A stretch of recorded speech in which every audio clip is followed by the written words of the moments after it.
आज हम चैप्टर पढ़ेंगे लाइट। लाइट को पढ़ने से पहले हम लोग लाइट के छोटी छोटी बातें पहले जानेंगे जो हम लोगों ने 8th क्लास में पहले पढ़ के आए हुए हैं। लाइट हम लोग चैप्टर यहाँ पर कवर कर रहे हैं 10th क्लास वाला, ठीक है। 8th क्लास में भी ये था। अब हम लोग 10th क्लास में लाइट को पढ़ने से पहले एक बार 8th क्लास वाला रिवाइज कर लेते हैं, ये जान लेते हैं लाइट होता क्या है। सबसे पहले light is a form of energy. जैसे हमने 8th क्लास में साउंड भी पढ़ा था, लाइट भी पढ़ा था, तो लाइट हम लोगों ने क्या पढ़ा था, जो लाइट होता है वो एक काइंड की एनर्जी होती है।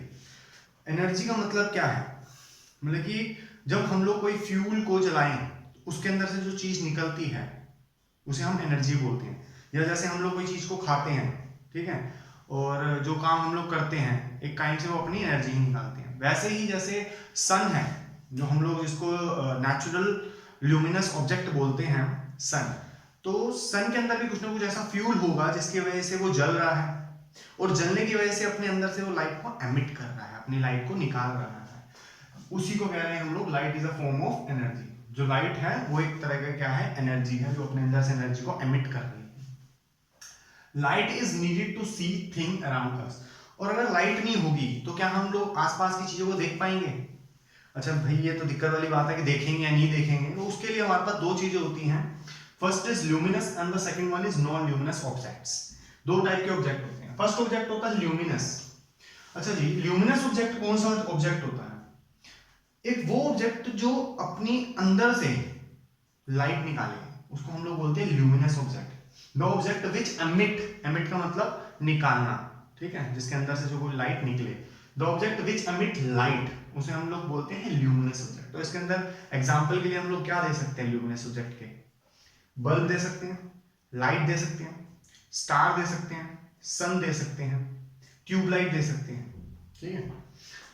और ल्यूमिनस के बाद आता है नॉन ल्यूमिनस। अच्छा, बात यह है कि दिखती हमें ल्यूमिनस ऑब्जेक्ट्स भी हैं, दिखते हमें नॉन ल्यूमिनस ऑब्जेक्ट भी हैं, लेकिन दोनों के अंदर एक डिफरेंस आता है कि दिखते वो किस वजह से हमें दिखते हैं। ये तो समझ आ गया कि भैया ये दिखता है इसलिए क्योंकि अपने अंदर से लाइट निकाल रहा है, इसलिए हमें दिखेगा, दिखेगा, बात तो पक्की है।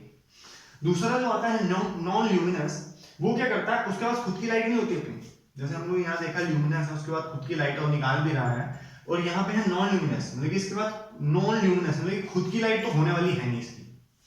तो ये तब भी हमें दिखता है। और अगर माना जाए तो हमारे पास जितनी भी सारी चीजें हैं, मेनली हमारे जितने भी ऑब्जेक्ट्स हैं, एग्जांपल के लिए हम ले सकते हैं बोर्ड है, एग्जैक्टली ये बोर्ड है, ठीक है, या चेयर है, ये पेन है, मैं खुद हूं, तो हम लोग सब क्या है, नॉन ल्यूमिनस है। मतलब कह सकते हैं 80 to 90% हमारे पास जितने भी ऑब्जेक्ट्स होते हैं दे वर नॉन ल्यूमिनस। लेकिन क्वेश्चन वहीं का वहीं आता है, लेकिन वो तो हमें सर सारे के सारे दिख रहे होते हैं, तो वो नॉन ल्यूमिनस कैसे हुए?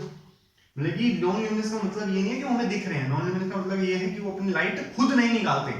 तो अगर वो खुद नहीं निकालते, वो करते क्या है, कहते तो object which do not emit light. अच्छा जी, अपनी लाइट नहीं निकालते, तो वो करते क्या है, कह रहे but only reflect the light.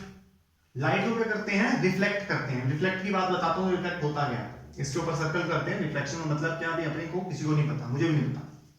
The light which fall on them, कह रहे रिफ्लेक्ट करती है उस लाइट को जो उसके ऊपर फॉल करती है। अच्छा, रिफ्लेक्शन को अगर हम लोगों ने समझना हो, सबसे इजी वर्ड में समझ सकते हैं। बचपन में हम लोगों ने कभी कॉस्को की बॉल से, किसी भी बॉल से खेला होगा, और जरूर दीवार पे ही मारी होगी। अगर हम लोगों ने उसको दीवार पे मारा तो क्या होगा अल्टीमेटली, बताओ क्या होगा? वो बॉल हमारे पास वापस आ जाएगी। तो उस बॉल ने क्या किया, अगर मैंने इसके ऊपर बॉल मारी तो बॉल हमारे पास वापस आ जाएगी। तो उस बॉल ने क्या किया इस दीवार के साथ, बॉल ने तो बेचारे ने कुछ करना ही क्या था, गई इस दीवार ने उसको बाहर फेंक दिया। तो इस दीवार ने उसके साथ क्या किया, रिफ्लेक्शन किया। एग्जांपल के लिए मैं आपको